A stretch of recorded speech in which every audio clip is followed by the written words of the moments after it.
শুভ শারদীয়া সকলকে, দুর্গাপুজোর অনেক শুভেচ্ছা তোমাদেরকে। সবাই আশা করি ভীষণ ভালো আছো।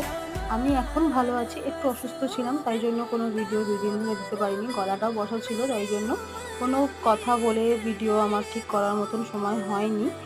আর তোমরা যখন এই ভিডিওটা দেখছো, মানে আজকে হচ্ছে পঞ্চমী, তোমরা সবাই খুব ভালো করে মজা করো, ভালোভাবে ঠাকুর দেখো। আমাদেরও ঠাকুর দেখা শুরু হবে, যেটা এখনো হয়ে ওঠেনি। তো পরের দিন আমি এগুলো রান্না করেছিলাম। রান্না করার পর সোনুকে নিয়ে একটু বসেছিলাম, আমি টিভি দেখছিলাম আর সোনু এখানে একা একা খেলছিল। ও এরকমই করতে থাকে সারাক্ষণ। আর তোমরা সবাই বলো কিন্তু এটা আমি কি সিনেমা দেখছিলাম, কমেন্টে জানিও। আর তারপরে এই মাছটা রান্না বসিয়ে দিয়েছিলাম। দেখো কেমনি একটা মেঘ করে এসছে সন্ধ্যাবেলা। আমাদের একটু বেরোনোরও ছিল, কিছু জিনিস সবার জন্য কেনা বাকি, যেগুলো কিনতে আমি, মা আর সমাধি গেছিলাম। তো আসার পথে আমাদের বাড়ির সামনে একটা প্যান্ডেল দেখে এসেছিলাম, ভেতরে ঢুকিনি, বাইরে যতটুকু সাজানো ছিল ততটুকুই দেখেছিলাম। তোমরা সবাই ভালো থেকো আর খুব ভালো করে পুজো কাটিও।